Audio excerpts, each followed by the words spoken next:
ನಮಸ್ಕಾರ, ನಾನ್ ಶರ್ಮಿತಾ ಶೆಟ್ಟಿ. ಮಂಡ್ಯದಲ್ಲಿ ಬಾಲಕಿ ಕಗ್ಗೊಲೆ, ಅತ್ಯಾಚಾರ ಎಸಗಿ ಕೊಲೆನ, ನೀರಿನ ಸಂಪ್ನಲ್ಲಿ ಸಿಕ್ಕ ದೇಹ, ಟ್ಯೂಷನ್ ದಾರಿಯಲ್ಲಿ ಆಗಿದ್ದೇನು? ಮಂಡ್ಯದಲ್ಲಿ ಹೆಣ್ಣು ಮಕ್ಕಳಿಗೆ ರಕ್ಷಣೆ ಇಲ್ವಾ? ಇದು ಮಂಡ್ಯ ಕೀಚಕನ ಸ್ಟೋರಿ.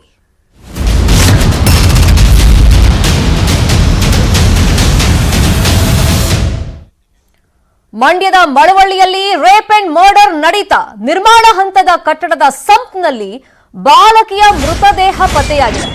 ಟ್ಯೂಷನ್ಗೆ ಹೋಗಿದ್ದ 11 ವರ್ಷದ ಬಾಲಕಿ ಶವವಾಗಿ ಪತ್ತೆಯಾಗಿದ್ದಾಳೆ. ಮಂಡ್ಯದ ಮಳವಳ್ಳಿ ಪಟ್ಟಣದಲ್ಲಿ ಹೃದಯ ವಿದ್ರಾವಕ ಘಟನೆ ನಡೆದಿದೆ. ಟ್ಯೂಷನ್ಗಂತ ಹೇಳಿ ಆ ಹುಡುಗಿ ಹೋಗಿದ್ಲು, ಆದ್ರೆ ಎಷ್ಟೊತ್ತಾದ್ರೂ ಮನೆಗೆ ವಾಪಸ್ ಬರಲಿಲ್ಲ. ಪೋಷಕರಿಗೆ ಸಹಜವಾಗಿ ಆತಂಕ ಆಗಿದೆ. ಯಾಕೆ ಮಗಳು ಮನೆಗೆ ಬರಲಿಲ್ಲ ಅಂತ ಹುಡುಕಕ್ ಶುರು ಮಾಡಿದ್ದಾರೆ.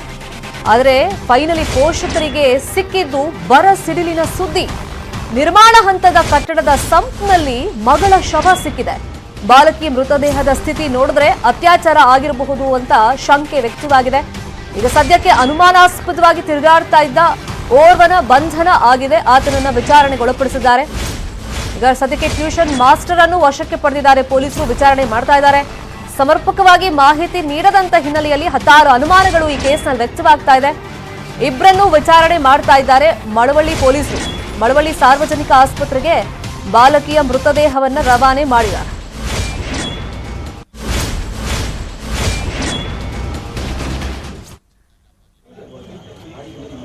ಆತಂಕ ಮೂಡಿಸುವಂತ ಘಟನೆ ಮತ್ತೆ ಹೃದಯ ವಿದ್ರಾವಕ ಘಟನೆ ಮಂಡ್ಯದ ಮಳವಳ್ಳಿ ಪಟ್ಟಣದಲ್ಲಿ ನಡೆದಿರೋದು. 11 ವರ್ಷದ ಬಾಲಕಿ ಟ್ಯೂಷನ್ಗೆ ಹೋಗಿ ಬರ್ತೀನಿ ಅಂತ ಹೋದವಳು ಮನೆಗೆ ಬಂದಿಲ್ಲ. ಪೋಷಕರಿಗೆ ಆತಂಕ ಆಗಿ ಹುಡುಕಕ್ ಶುರು ಮಾಡಿದ್ದಾರೆ. ಪೊಲೀಸರಿಗೂ ಇನ್ಫಾರ್ಮೇಶನ್ ಕೊಟ್ಟಿದ್ದಾರೆ. ಆದ್ರೆ ನಿರ್ಮಾಣ ಹಂತದ ಕಟ್ಟಡದ ಸಂಪ್ನಲ್ಲಿ ಮಗಳ ಶವ ನೋಡಿ ಅವರಿಗೆ ಶಾಕ್ ಆಗಿದೆ. ಇದೇ ವಿಚಾರವಾಗಿ ಮತ್ತಷ್ಟು ಮಾಹಿತಿಯನ್ನು ಕೊಡೋದಕ್ಕೆ ನೇರ ಸಂಪರ್ಕದಲ್ಲಿ ಕನೆಕ್ಟ್ ಇದ್ದಾರೆ ನಮ್ಮ ರಿಪೋರ್ಟರ್ ಸುನಿಲ್. ಸುನಿಲ್, ಎಂತ ಪೇರೆಂಟ್ಸ್ಗಾದ್ರೂ ಆತಂಕ ಆಗಲೇಬೇಕು ಇಂಥ ಘಟನೆಗಳು ನಡೆದಾಗ.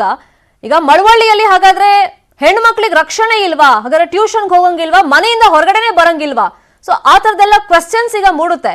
ಸೊ ಈ ಘಟನೆಯಲ್ಲಿ ಪರ್ಟಿಕ್ಯುಲರ್ ಆಗಿ ಅನುಮಾನಾಸ್ಪದವಾಗಿ ಸುತ್ತಾಡ್ತಾ ಇದ್ನಲ್ಲ ಆ ವ್ಯಕ್ತಿ ಯಾರು, ಮತ್ತೆ ಆಕೆ ಟ್ಯೂಷನ್ಗೆ ಹೋಗಿದ್ಲಾ ಇಲ್ವಾ? ಟ್ಯೂಷನ್ಗೆ ಹೋಗ್ತೀನಿ ಅಂತ ಹೇಳಿ ಹೊರಟ ಮೇಲೆ ಏನೆಲ್ಲ ಆಯ್ತಂತೆ, ಏನ್ ಇನ್ಫಾರ್ಮೇಶನ್ ಸಿಕ್ಕಿದೆ ನಿಮ್ಗೆ? ಖಂಡಿತ ಶರ್ಮಿತಾ, ಈ ಒಂದು ಘಟನೆ ನಡೆದ್ಮೇಲೆ ಏನು ಮಂಡ್ಯದ ಮಳವಳ್ಳಿಯ ಜನರು ನಿಜಕ್ಕೂ ಒಂದ್ ರೀತಿ ಆತಂಕಕ್ಕೆ ಒಳಗಾಗಿದ್ದಾರೆ ಅಂತಾನೆ ಹೇಳ್ಬಹುದು. ಯಾಕೆ ಅಂತಂದ್ರೆ ಏನು ನಿನ್ನೆ ಟ್ಯೂಷನ್ಗೆ ಹೋಗ್ತೀನಿ ಅಂತ ಹೋದಂತ ಹುಡುಗಿ ಅಂದ್ರೆ ಟ್ಯೂಷನ್ಗೂ ಮೊದಲು ಈ ನಿನ್ನೆ ಹೋಗಿರ್ತಕ್ಕಂಥದ್ದು. ಅಂದ್ರೆ ಟ್ಯೂಷನ್ 5 ಗಂಟೆಯಿಂದ 6 ಗಂಟೆ ತನಕ ನಡೀತಾ ಇತ್ತು. ಆದ್ರೆ ನಿನ್ನೆ ಹೋಮ್ವರ್ಕ್ ಮಾಡುವ ಸಲುವಾಗಿ ಬೇಗ ಹೋಗ್ತೀನಿ ಅಂತ ಮನೆಯಿಂದ ಆ ಬಾಲಕಿ ಹೋಗಿರುವಂತದ್ದು. ಟ್ಯೂಷನ್ಗೆ ಹೋದಂತ ಸಂದರ್ಭದಲ್ಲಿ ವಾಪಸ್ ಮನೆಗೆ ಬರೋದಿಲ್ಲ. ಹೀಗಾಗಿ ಪೋಷಕರು ಕೂಡ ಆತಂಕದಿಂದ ಹುಡುಕಾಟವನ್ನ ನಡೆಸ್ತಾರೆ. ಹುಡುಕಾಟದ ಬಳಿಕ ಏನು ಆ ಟ್ಯೂಷನ್ ಪಕ್ಕದಲ್ಲಿ ಇದ್ದಂತ ನಿರ್ಮಾಣ ಹಂತದ ಕಟ್ಟಡದ ಸಂಪ್ನಲ್ಲಿ ಆ ಬಾಲಕಿಯ ಮೃತದೇಹ ಪತ್ತೆ ಆಗಿರ್ತಕ್ಕಂಥದ್ದು. ಈ ನಿಟ್ಟಿನಲ್ಲಿ ಪೊಲೀಸರು ಕೂಡ ಅಂದ್ರೆ ಮಳವಳ್ಳಿ ಪೊಲೀಸರು ತನಿಖೆಯನ್ನ ಚುರುಕುಗೊಳಿಸಿದ್ರು. ಈ ಒಂದು ಸಂದರ್ಭದಲ್ಲಿ ಅನುಮಾನಾಸ್ಪದವಾಗಿ ಆ ನಿರ್ಮಾಣ ಹಂತದ ಕಟ್ಟಡದ ಬಳಿ ಇದ್ದಂತ ಓರ್ವ ವ್ಯಕ್ತಿಯನ್ನ ನಿನ್ನೆ ರಾತ್ರಿ ವಶಕ್ಕೆ ಪಡೆದುಕೊಂಡಿದ್ರು. ಇದಾದ ಬಳಿಕ ಒಂದಷ್ಟು ಮಾಹಿತಿಗಳನ್ನ ಕಲೆ ಹಾಕುವಂತ ಕೆಲಸವನ್ನ ಕೂಡ ಪೊಲೀಸರು ಮಾಡಿದ್ರು. ಇದಾದ ಬಳಿಕ ಈಗ ಏನು ಟ್ಯೂಷನ್ ಏನಿತ್ತು, ಜ್ಞಾನ ಕುಟೀರ ಅಂತಕ್ಕಂತ ಟ್ಯೂಷನ್ ಏನಿತ್ತು, ಆ ಟ್ಯೂಷನ್ ನಲ್ಲಿ ಇದ್ದಂತ ಕಾಂತರಾಜು ಅನ್ನುವಂತ ವ್ಯಕ್ತಿಯನ್ನ ಪೊಲೀಸರು ವಶಕ್ಕೆ ಪಡೆದುಕೊಂಡಿರ್ತಕ್ಕಂಥದ್ದು. ಕಾಂತರಾಜು ಈ ಒಂದು ಜ್ಞಾನ ಕುಟೀರವನ್ನ ನೋಡ್ಕೊಳ್ಳುವಂತ ಕೆಲಸವನ್ನ ಮಾಡ್ತಾ ಇದ್ದ. ಜೊತೆಗೆ ತಾನೇ ಒಂದು ಪಾಠವನ್ನ ಮಾಡ್ತೀನಿ ಎನ್ನುವಂತ ಕೆಲಸವನ್ನ ಕೂಡ ಮಾಡ್ತಾ ಇದ್ದ. ಜೊತೆಗೆ ಆ ಒಂದು ಜ್ಞಾನ ಕುಟೀರಕ್ಕೆ ಹೊರಗಡೆಯಿಂದಲೂ ಕೂಡ ಟ್ಯೂಷನ್ ಮಾಡ್ಲಿಕ್ಕೆ ಸಾಕಷ್ಟು ಶಿಕ್ಷಕರು ಕೂಡ ಬರ್ತಾ ಇದ್ರು ಅಂತಕ್ಕಂಥದ್ದು ಸದ್ಯದ ಮಾಹಿತಿ ಲಭ್ಯವಾಗ್ತಾ ಇರ್ತಕ್ಕಂಥದ್ದು. ಈ ನಿಟ್ಟಿನಲ್ಲಿ ಪೊಲೀಸರು ಈಗಾಗಲೇ ಕಾಂತರಾಜು ಅಂದ್ರೆ ಜ್ಞಾನ ಕುಟೀರದ ಕಾಂತರಾಜು ಏನಿದ್ದಾನೆ, 45 ವರ್ಷದ ಕಾಂತರಾಜು, ಆತನನ್ನ ಕೂಡ ವಶಕ್ಕೆ ಪಡೆದುಕೊಂಡಿದ್ದಾರೆ. ಈತನನ್ನ ವಶಕ್ಕೆ ಪಡೆದುಕೊಳ್ಳೋದಕ್ಕೆ ಪ್ರಮುಖ ಕಾರಣ ಅಂತಂದ್ರೆ ಆತ ಸರಿಯಾಗಿ ಸಮರ್ಪಕವಾಗಿ ಪೊಲೀಸರಿಗೆ ಮಾಹಿತಿಯನ್ನ ಕೊಡ್ತಾ ಇರ್ಲಿಲ್ಲ. ಹೀಗಾಗಿ ಪೊಲೀಸರು ಆತನನ್ನ ವಶಕ್ಕೆ ಪಡೆದುಕೊಂಡು ವಿಚಾರಣೆಯನ್ನ ನಡೆಸ್ತಾ ಇದ್ದಾರೆ. ಸದ್ಯಕ್ಕೆ ಆತನು ಕೂಡ ಒಂದಷ್ಟು ಮಾಹಿತಿಗಳನ್ನ ಈಗಾಗಲೇ ಪೊಲೀಸರಿಗೆ ಕೊಟ್ಟಿದ್ದಾನೆ ಅಂತಕ್ಕಂಥದ್ದು ಮೂಲಗಳ ಪ್ರಕಾರ ನ್ಯೂಸ್ 18 ಗೆ ಲಭ್ಯ ಆಗ್ತಾ ಇರ್ತಕ್ಕಂಥದ್ದು. ಹೀಗಾಗಿ ಪೊಲೀಸರು ಇನ್ನ ಕೆಲವೇ ಕ್ಷಣಗಳಲ್ಲಿ ನಿಜವಾದ ಆರೋಪಿ ಅಂದ್ರೆ ಆಕೆ ಬಾಲಕಿಯನ್ನ ಅತ್ಯಾಚಾರ ಕೊಲೆ ಮಾಡಿದ್ದಾರಾ ಅಥವಾ ಯಾವ ರೀತಿ ಕೊಲೆ ಮಾಡಿದ್ದಾರೆ ಅನ್ನೋದ್ರ ಬಗ್ಗೆ ಪೊಲೀಸರು ಇನ್ನು ಕೆಲವೇ ಕ್ಷಣಗಳಲ್ಲಿ ಮಾಹಿತಿ ಕೊಡ್ತಾರೆ. Sharmita, thank you Sunil. ಈ ಕ್ಷಣದ ಅಪ್ಡೇಟ್ಸ್ಗೆ ಈಗ ಪೊಲೀಸರು ಇನ್ನಷ್ಟು ಇದ್ರ ಬಗ್ಗೆ ಅಧಿಕೃತವಾಗಿ ಒಂದಿಷ್ಟು ಮಾಹಿತಿ ಕೊಡಬೇಕಾಗುತ್ತೆ.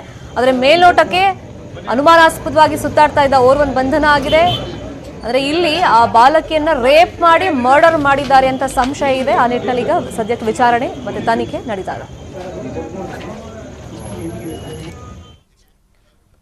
ಮಾರ್ಕಿಂಗ್ ಆಯ್ತು, ನೋಟಿಸ್ ಆಯ್ತು, ತೆರವಿಗೆ ಮಾತ್ರ ಮೀನಾಮೇಷ. ಬಡವರ ಮನೆಗಳು ಧ್ವಂಸ, ಶ್ರೀಮಂತರ ವಿಲ್ಲ ಟಚ್ ಮಾಡಲ್ಲ. ದುಡ್ಡಿದ್ದೋನೇ ದೊಡ್ಡಪ್ಪ, ಬಿಬಿಎಂಪಿ ಹೆದರೋದೇ ದುಡ್ಡಿಗೇನಪ್ಪ. ಇದು ಆಪರೇಷನ್ ಬುಲ್ಡೋಸರ್, ಸಿರಿವಂತರು ಸೇಫ್ ಸ್ಟೋರಿ.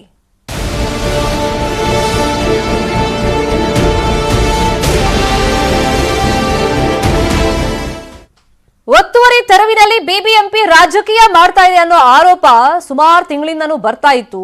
ಈಗಲೂ ಅದು ಸಾಬೀತಾಗ್ತಾ ಇದೆ. ಎರಡನೇ ಹಂತದ ತೆರವಿನಲ್ಲೂ ಕೂಡ ಮತ್ತದೇ ಹಳೇ ಚಾಳಿಯನ್ನ ಬಿಬಿಎಂಪಿ ಸಿಬ್ಬಂದಿ ಅಧಿಕಾರಿಗಳು ಮುಂದುವರೆಸಿದ್ದಾರೆ. ಮಹದೇವಪುರ ವಲಯದ 3 ವಿಲ್ಲಾ ತೆರವಿಗೆ ನೋಟಿಸ್ ಏನೋ ಕೊಟ್ಟಿದ್ದಾರೆ. ನೋಟಿಸ್ ಕೊಟ್ಮೇಲೆ ಫರ್ದರ್ ಆಕ್ಷನ್ ಏನಿದೆ ಅದನ್ನ ಕೈಗೊಳ್ತಾ ಇಲ್ಲ, ಅದಕ್ಕೆ ಮಾತ್ರ ಹಿಂದೇಟನ್ನ ಹಾಕ್ತಾ ಇದ್ದಾರೆ. ಅಲ್ಲಿಗೆ ಶ್ರೀಮಂತರ ಮುಂದೆ ಬಿಬಿಎಂಪಿ ಸೈಲೆಂಟ್ ಅನ್ನೋದು ಮತ್ತೆ ಮತ್ತೆ ಸಾಬೀತಾಗ್ತಾ ಇದೆ. ಅಕ್ಟೋಬರ್ 10ಕ್ಕೆ ಒತ್ತುವರಿ ತೆರವು ನಿಗದಿ ಆದರೂ ಕೂಡ ತೆರವು ಮಾಡಲಿಲ್ಲ. ವರ್ತೂರು ಬಳಿಯ ಟಿಜೆಡ್, ಸ್ಕೈಲಾರ್ಕ್, ಅಸೆಟ್ ಗಾರ್ಡೇನಿಯಾ ನೀರ್ಗಾಲುವೆ ಒತ್ತುವರಿ ಮಾಡಿ 3 ವಿಲ್ಲಾ ನಿರ್ಮಾಣ ಮಾಡಿದ್ದಾರೆ. ನೀರಿನ ಹರಿವಿಗೆ ಜಾಗನೇ ಇಲ್ಲ ಅಲ್ಲಿ, ಆ ತರ ಒತ್ತುವರಿ ಮಾಡ್ಕೊಂಡಿದ್ದಾರೆ. ಕಂದಾಯ ಇಲಾಖೆ ಸೂಚನೆನೂ ಕೊಟ್ಟಿದೆ. ಆದರೆ ಬಿಬಿಎಂಪಿ ಮಾತ್ರ ಆ ಒತ್ತುವರಿ ತೆರವು ಕಾರ್ಯಾಚರಣೆ ಆ ಭಾಗದಲ್ಲಿ ಮಾಡ್ತಾ ಇಲ್ಲ, ಸೈಲೆಂಟ್ ಆಗಿದೆ. ಅಲ್ಲಿಗೆ ಸಿರಿವಂತರಿಗೆ ಬಿಬಿಎಂಪಿ ಹೆದರ್ಕೊಳ್ತಾ ಇದೆಯಾ ಅಥವಾ ಶ್ರೀಮಂತರ ವಿಲ್ಲಾಗಳನ್ನ ಕಟ್ಟಡಗಳನ್ನ ಮುಟ್ಟೋದಿಲ್ಲ ಅಂತ ಡಿಸೈಡ್ ಮಾಡ್ಕೊಂಡಿದಾರ? ಅರ್ಥ ಆಗ್ತಿಲ್ಲ. ಇಷ್ಟೊತ್ತಿಗೆ ಬಡವರದಾದ್ರೆ ಇನ್ಫ್ಯಾಕ್ಟ್ ನೋಟಿಸ್ ಕೂಡ ಕೊಡ್ತಾ ಇರಲಿಲ್ಲ, ಒಡೆದು ಹಾಕ್ಬಿಡ್ತಾ ಇದ್ರು. ಆದ್ರೆ ನೋಟಿಸ್ ಕೊಟ್ಟು 10ನೇ ತಾರೀಕಿಗೆ ಅದನ್ನ ತೆರವು ಮಾಡಬೇಕು ಅಂತ ಒಂದು ನಿರ್ಧಾರಕ್ಕೆ ಬಂದಿದ್ರು ಕೂಡ ಆ ಒತ್ತುವರಿ ತೆರವು ಮಾಡದೆ ಸೈಲೆಂಟ್ ಆಗಿದ್ದಾರೆ.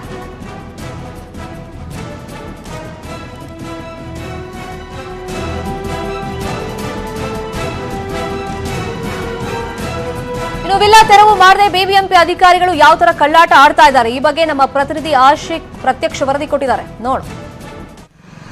ಬಿಬಿಎಂಪಿ ಒತ್ತುವರಿ ಜಾಗಗಳನ್ನ ತೆರವು ಮಾಡ್ತೀನಿ ಅಂತ ಮುಂದೆ ಬಂದು ಇದೀಗ ಎರಡನೇ ಹಂತದ ತೆರವು ಕಾರ್ಯಾಚರಣೆಯನ್ನ ಕೈಗೊಂಡಿರುವಂತದ್ದು. ಈಗಾಗಲೇ ಬೆಂಗಳೂರಿನಲ್ಲಿ ಬೇರೆ ಬೇರೆ ಭಾಗದಲ್ಲಿ ಬಿಬಿಎಂಪಿ ಅಧಿಕಾರಿಗಳು ಒತ್ತುವರಿ ತೆರವು ಕಾರ್ಯಾಚರಣೆಯನ್ನ ಮಾಡ್ತಿದ್ದಾರೆ. ಆದ್ರೆ ಕೇವಲ ಬಡ ಬಗ್ಗರ ಮನೆಗಳಿಗೆ ಮಾತ್ರ ಬಿಬಿಎಂಪಿ ತಮ್ಮ ಬುಲ್ಡೋಸರ್ ಅನ್ನ ಹಚ್ಚಿ ಪ್ರತಾಪವನ್ನ ತೋರ್ತಾ ಇದ್ದಾರೆ. ಆದ್ರೆ ಎಲ್ಲೂ ಕೂಡ ಇಷ್ಟು ಉದ್ದದ ಲೀಸ್ಟ್ ಬಂದರೂ ಕೂಡ ಶ್ರೀಮಂತರ ದೊಡ್ಡ ದೊಡ್ಡ ಸಂಸ್ಥೆಗಳ ವಿರುದ್ಧ ಕ್ರಮವನ್ನ ತೆಗೆದುಕೊಳ್ಳೋದಕ್ಕೆ ಬಿಬಿಎಂಪಿ ಅಧಿಕಾರಿಗಳು ಹಿಂದೆಟ್ ಹಾಕ್ತಿದ್ದಾರೆ. ಈಗಾಗಲೇ ದೊಡ್ಡ ದೊಡ್ಡ ಕಂಪನಿಗಳಾಗಿರುವಂತಹ ಭಾಗ್ಯಮನೆ ಟೆಕ್ ಪಾರ್ಕ್ ಆಗಿರ್ಬೋದು, ಪೂರ್ವ ಪಾರ್ಕ್ ರಿಡ್ಜ್ ಆಗಿರ್ಬೋದು, ನಲಪ್ಪಾಡ್ ಅಕಾಡೆಮಿ ಆಗಿರ್ಬೋದು, ಎಫ್ಸಿಲಾನ್ ವಿಲ್ಲಾಗಳಾಗಿರ್ಬೋದು, ಎಲ್ಲಾ ದೊಡ್ಡ ದೊಡ್ಡ ಶ್ರೀಮಂತರ ಒತ್ತುವರಿ ಮೇಲೆ ಸೈಲೆಂಟ್ ಆಗಿದ್ದಂತಹ ಬಿಬಿಎಂಪಿ ಅಧಿಕಾರಿಗಳ ಪಟ್ಟಿಗೆ ಇದೀಗ ಮತ್ತೆ ನಗರದ 3 ಪ್ರತಿಷ್ಠಿತ ವಿಲ್ಲಾಗಳು ಕೂಡ ಸೇರ್ಕೊಂಡಿದೆ. ಸದ್ಯಕ್ಕೆ ನಾನು ವೈಟ್ ಫೀಲ್ಡ್ ನಲ್ಲಿರುವಂತಹ ವರ್ತೂರಿನ ಮುಖ್ಯ ರಸ್ತೆಯಲ್ಲಿ ಬರುವಂತಹ 3 ಪ್ರಮುಖ ವಿಲ್ಲಾಗಳೇನಿದೆ ಆ ವಿಲ್ಲಾಗಳ ಹಿಂಬದಿಯಲ್ಲಿದ್ದೀನಿ. ತಾವೀಗ ನೋಡ್ತಾ ಇರುವಂತದ್ದು ಅಸೆಟ್ ಗಾರ್ಡೇನಿಯಾ ಅನ್ನುವಂತ ವಿಲ್ಲಾ. ಇದ್ರ ಪಕ್ಕದಲ್ಲೇ ಇನ್ನೊಂದು ವಿಲ್ಲಾ ಬರುತ್ತೆ ಸ್ಕೈಲಾರ್ಕ್ ಅಂತ, ಅದರ ಪಕ್ಕದಲ್ಲಿ ಟಿಜೆಡ್ ವಿಲ್ಲಾಗಳು ಅಂತ ಬರುತ್ತೆ. ಈ 3 ವಿಲ್ಲಾಗಳು ಕೂಡ ಈ ರಾಜಕಾಲುವೆಗೆ ಅಡ್ಡಲಾಗಿ ನಿರ್ಮಾಣಗೊಂಡಿದ್ದಂತ ಅಂದ್ರೆ ಪ್ರಾಕೃತಿಕವಾಗಿ ನ್ಯಾಚುರಲ್ ಆಗಿ ನಿರ್ಮಾಣಗೊಂಡಿರುವಂತಹ ನೀರುಗಾಲುವೆ ಮೇಲೆ ಡಿಸಿಲ್ಟಿಂಗ್ ಮಾಡಿ ಕಟ್ಟಿದ್ದಾರೆ ಅನ್ನುವಂತ ಒಂದು ಮಾಹಿತಿಯನ್ನ ಕಂದಾಯ ಇಲಾಖೆ ಅಧಿಕಾರಿಗಳು ಕೊಡ್ತಿದ್ದಾರೆ. ಈಗಾಗಲೇ ಈ ಸಂಬಂಧವಾಗಿ ಇವರಿಗೆಲ್ಲರಿಗೂ ಕೂಡ ನೋಟಿಸ್ ಅನ್ನು ಕೂಡ ಕೊಡಲಾಗಿದೆ. ಸುಮಾರು ಒಂದು ವಾರದ ಹಿಂದೆ ನೋಟಿಸ್ ಅನ್ನ ಕೊಡಲಾಗಿದೆ. ಇದುವರೆಗೂ ಕೂಡ ಕ್ರಮವನ್ನ ತೆಗೆದುಕೊಳ್ಳಿಲ್ಲ. ಇನ್ನು ಬಿಬಿಎಂಪಿ ಅಧಿಕಾರಿಗಳು ಅದರ ಪಕ್ಕದಲ್ಲೇ ಅದಕ್ಕೆ ರಾಜಕಾಲುವೆಗೆ ಅಡ್ಡಲ ಖಾಸಗಿ ವ್ಯಕ್ತಿಗಳು ಕಟ್ಟಿರುವಂತಹ ಆ ಒಂದು ಏನು ತಡೆಗೋಡೆ ಏನಿದೆ ಅದನ್ನ ಮಾತ್ರ ತೆರವು ಮಾಡ್ತಿದ್ದಾರೆ. ಯಾವುದೇ ಕಾರಣಕ್ಕೂ ಕೂಡ ದೊಡ್ಡ ದೊಡ್ಡ ವಿಲ್ಲಾಗಳ ಗೋಜಿಗೆ ಬಿಬಿಎಂಪಿ ಅಧಿಕಾರಿಗಳು ಹೋಗ್ತಾ ಇಲ್ಲ. ಇಲ್ಲಿಗೆ ಮತ್ತೆ ಬಿಬಿಎಂಪಿ ಅಧಿಕಾರಿಗಳು ಶ್ರೀಸಾಮಾನ್ಯರ ವಿರುದ್ಧ ಮಾತ್ರ ತಮ್ಮ ಪೌರುಷ, ಶ್ರೀಮಂತರ ವಿಷಯಕ್ಕೆ ನಾವು ಯಾವುದೇ ಕಾರಣಕ್ಕೂ ಕೂಡ ತಲೆ ಹಾಕಲ್ಲ ಅನ್ನೋದು ಮತ್ತೊಮ್ಮೆ ಏನು ಪ್ರೂವ್ ಮಾಡಿರುವಂತದ್ದು. ಕ್ಯಾಮರಾ ಪರ್ಸನ್ ನೂರ್ ಜೊತೆ ಆಶಿಕ್ ಮುಲ್ಕಿ, ನ್ಯೂಸ್ 18 ಕನ್ನಡ, ಬೆಂಗಳೂರು. ಸೊ ನಮ್ಮ ರಿಪೋರ್ಟರ್ ಆಶಿಕ್ ಎಕ್ಸ್ಪ್ಲೈನ್ ಮಾಡ್ತಾ ಇದ್ರು, ಪದೇ ಪದೇ ಬಿಬಿಎಂಪಿ ದೊಡ್ಡವರು ಸಹವಾಸಕ್ಕೆ ಹೋಗಲ್ಲ, ಮಾರ್ಕಿಂಗ್ ಆಗಿದೆ, ನೋಟಿಸ್ ಕೊಟ್ಟಿದ್ದಾರೆ, ಆದ್ರೆ ಒತ್ತುವರಿ ತೆರವು ಮಾತ್ರ ಆಗ್ತಾ ಇಲ್ಲ. ಅಲ್ಲಿಗೆ ದುಡ್ಡಿದ್ದೋನೆ ದೊಡ್ಡಪ್ಪ, ನಿಮ್ ಹತ್ರ ನಾನ್ ಬರಲ್ಲಪ್ಪ ಅಂತ ಬಿಬಿಎಂಪಿ ಪದೇ ಪದೇ ಹೇಳ್ತಾ ಇದೆ ಅನ್ನೋದು ಗೊತ್ತಾಗ್ತಾ ಇದೆ. ಇನ್ಫ್ಯಾಕ್ಟ್ ಕಂದಾಯ ಇಲಾಖೆನೂ ಸೂಚನೆ ಕೊಟ್ಟಿದೆ, ಆದ್ರೆ ಆ ಸೂಚನೆಗೂ ಬಿಬಿಎಂಪಿ ಕೇರ್ ಮಾಡ್ತಾ ಇಲ್ಲ.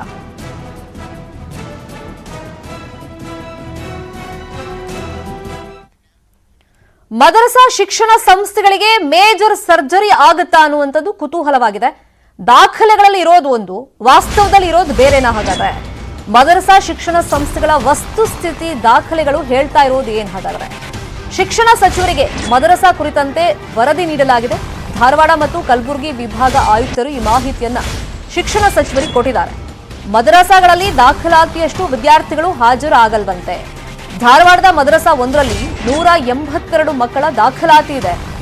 ಇಷ್ಟು ದಾಖಲಾತಿ ಮಕ್ಕಳಿಗೆ ಇರೋದು ಒಂದೇ ಒಂದು ಕೊಠಡಿ.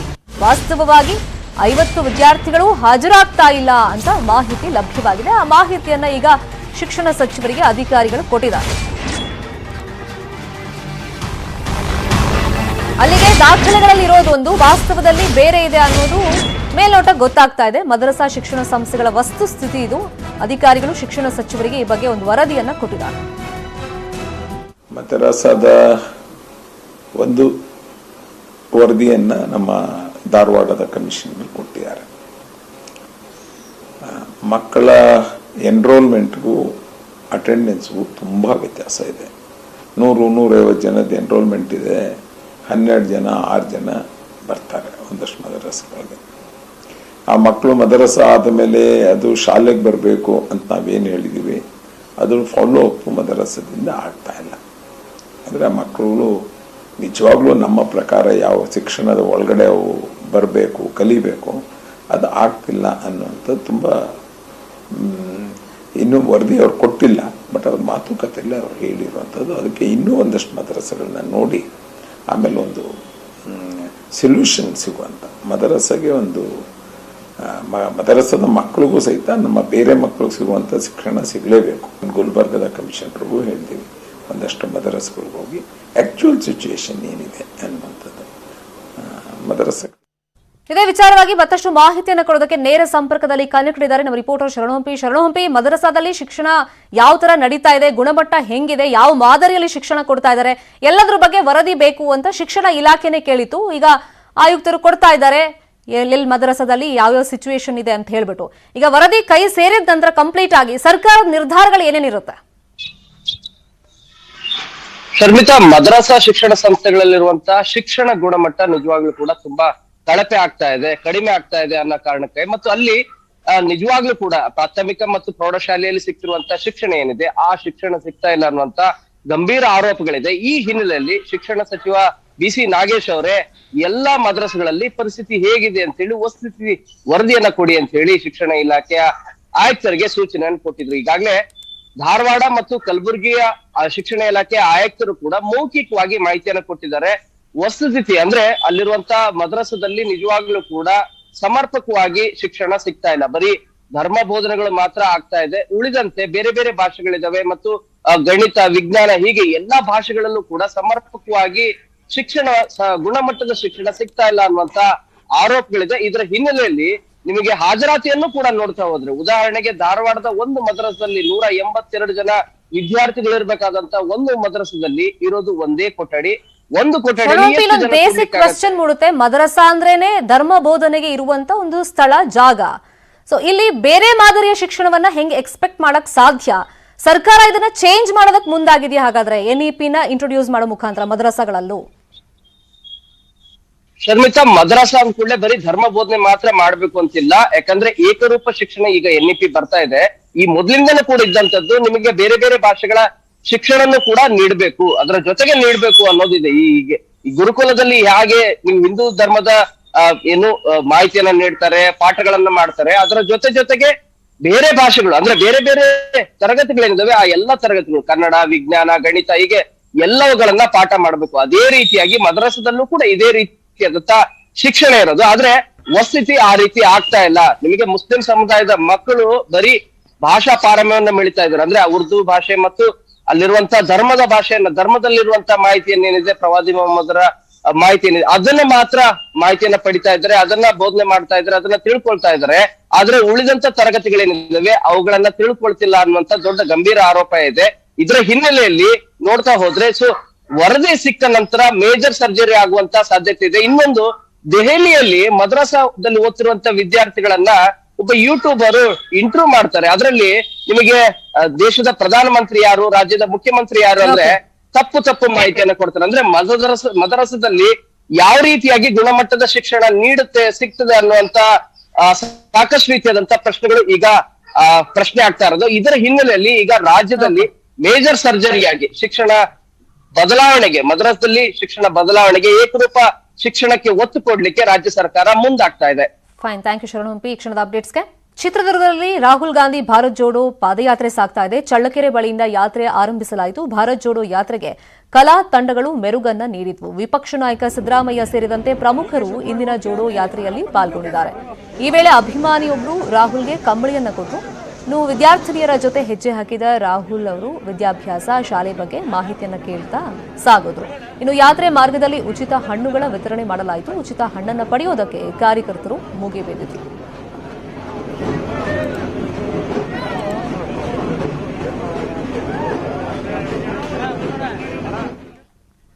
ಇನ್ನು 2023ರ ಎಲೆಕ್ಷನ್ ಟಾರ್ಗೆಟ್ ಮಾಡಿಕೊಂಡಿರುವಂತಹ ಬಿಜೆಪಿ ಜನಸಂಕಲ್ಪ ಯಾತ್ರೆಯನ್ನ ಮಾಡ್ತಾ ಇದೆ. ನಿನ್ನೆ ರಾಯಚೂರಲ್ಲಿ ಸಮಾವೇಶಕ್ಕೆ ಚಾಲನೆ ಸಿಕ್ಕಿದೆ. ಸಿಎಂ ಬಸವರಾಜ ಬೊಮ್ಮಾಯಿ ಹಾಗೇನೆ ಮಾಜಿ ಸಿಎಂ ಯಡಿಯೂರಪ್ಪ ಈ ಸಂಕಲ್ಪ ಯಾತ್ರೆಯನ್ನ ಮಾಡ್ತಾ ಇದ್ದಾರೆ. ಇವತ್ತು ಬೆಳಗ್ಗೆ 10 ಹೊಸಪೇಟೆಯ ಡಾಕ್ಟರ್ ಪುನೀತ್ ರಾಜ್ಕುಮಾರ್ ಜಿಲ್ಲಾ ಕ್ರೀಡಾಂಗಣದಲ್ಲಿ ಸಮಾವೇಶ ನಡೆಯಲಿದೆ. ಸುಮಾರು 25,000 ಜನರನ್ನ ಸೇರಿಸಿ ಸಮಾವೇಶವನ್ನು ಅದ್ದೂರಿಯಾಗಿ ಮಾಡೋದಕ್ಕೆ ಸಿದ್ಧತೆ ನಡೆದಿದೆ.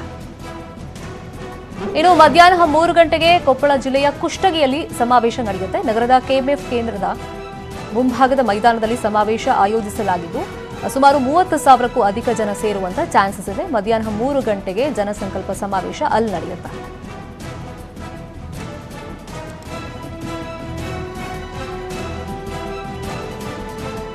ಸಾವು ಬದುಕಿನ ಮಧ್ಯೆ ಮೇರು ಕಲಾವಿದ ಹೋರಾಟವನ್ನು ನಡೆಸ್ತಾ ಇದ್ದಾರೆ. ಲೋಹಿತಾಶ್ವ ಅವರು ಅಂಬರೀಶ್, ವಿಷ್ಣುವರ್ಧನ್, ಶಂಕರ್ ನಾಗ್, ಸುದೀಪ್ ಸೇರಿ ಹಲವು ಸ್ಟಾರ್ ನಟರ ಜೊತೆ ಅಭಿನಯಿಸಿದ್ದಾರೆ.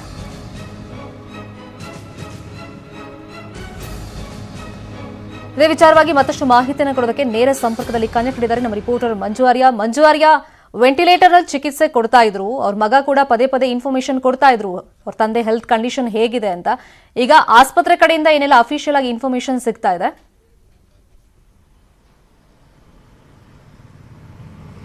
ಶರ್ಮಿತಾ, ಸ್ಯಾಂಡಲ್ವುಡ್ನ ಹಿರಿಯ ನಟ ಲೋಹಿತಾಶ್ವ ಅವರ ಆರೋಗ್ಯದ ಸ್ಥಿತಿ ಬಹಳ ಗಂಭೀರವಾಗಿದೆ ಅನ್ನುವಂತಹ ಮಾತನ್ನು ಕೂಡ ಈಗಾಗಲೇ ಆಸ್ಪತ್ರೆ ಮೂಲಗಳಿಂದ ಹೇಳ್ತಿರುವಂತದ್ದು. ಯಾಕಂದ್ರೆ 3 ದಿನಗಳ ಹಿಂದೆ ಸಾಗರ್ ಅಪೋಲೋ ಆಸ್ಪತ್ರೆಗೆ ಅವರು ದಾಖಲಾಗ್ತಾರೆ. ದಾಖಲಾದಂತಹ ವೇಳೆಯಲ್ಲಿ ಅವರಿಗೆ ಹೃದಯಾಘಾತ ಕೂಡ ಆಗಿರುತ್ತೆ. ಹೃದಯಾಘಾತ ಅಂತ ಬಳಿಕ ಅವರ ಮೆದುಳಿನ ಕೆಲಸ ಮಾಡುವಂಥದ್ದು 95% ಕೂಡ ನಿಂತಿರುವಂತದ್ದನ್ನ ಈಗಾಗಲೇ ಆಸ್ಪತ್ರೆ ವೈದ್ಯರು ಕೂಡ ಸ್ಪಷ್ಟಪಡಿಸಿರುವಂತದ್ದು. ಆದ್ರೂ ಕೂಡ ಅಷ್ಟೇ ಅವರಿಗೆ ವೆಂಟಿಲೇಟರ್ ಅನ್ನ ಕೊಟ್ಟು ಐಸಿಯುನಲ್ಲಿ ಈಗಾಗಲೇ ಟ್ರೀಟ್ಮೆಂಟ್ ಅನ್ನ ಕೂಡ ಕೊಡಿಸ್ತಾ ಇದೀವಿ ಅನ್ನುವಂಥ ಮಾತನ್ನು ಕೂಡ ಆಸ್ಪತ್ರೆ ವೈದ್ಯರು ಕೂಡ ಹೇಳ್ತಾ ಇದ್ದಾರೆ. ಆದ್ರೂ ಕೂಡ ಅಷ್ಟೇ ಅವರು ಸಾವು ಬದುಕಿನ ನಡುವೆ ಹೋರಾಟವನ್ನ ಮಾಡ್ತಾ ಇದ್ದು ಯಾವ ಕ್ಷಣದಲ್ಲಿ ಏನ್ ಬೇಕಾದ್ರೂ ಆಗಬಹುದು ಅನ್ನುವಂಥ ಮಾತನ್ನು ಕೂಡ ಈಗಲೇ ಆಸ್ಪತ್ರೆ ವೈದ್ಯರು ಹೇಳ್ತಾ ಇರುವಂತದ್ದು.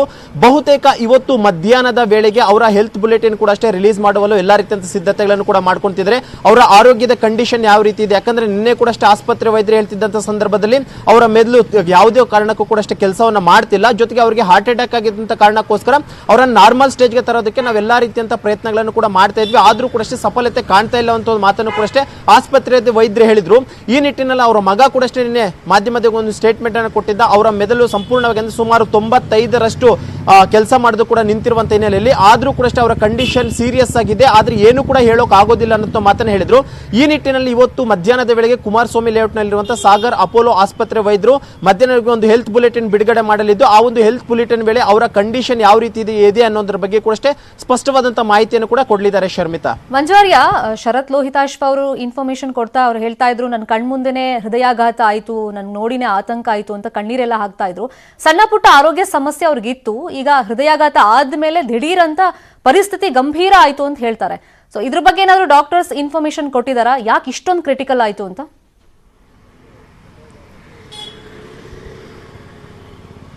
ಖಂಡಿತವಾಗ್ಲೂ ಶರ್ಮಿತಾ, ಯಾಕಂದ್ರೆ ಆಸ್ಪತ್ರೆ ವೈದ್ಯರು ಅವರನ್ನ ಪರಿಶೀಲನೆ ನಡೆದ ಸಂದರ್ಭದಲ್ಲಿ ಅವ್ರಿಗೆ ವಯೋಸಹಜ ಕಾಯಿಲೆಯಿಂದಲೂ ಕೂಡ ಅಷ್ಟೇ ಬಳಲ್ತಾ ಇದ್ರ ಬಗ್ಗೆ ಮಾಹಿತಿ ಕೂಡ ಈಗಾಗಲೇ ಬಂದಿರುವಂತದ್ದು.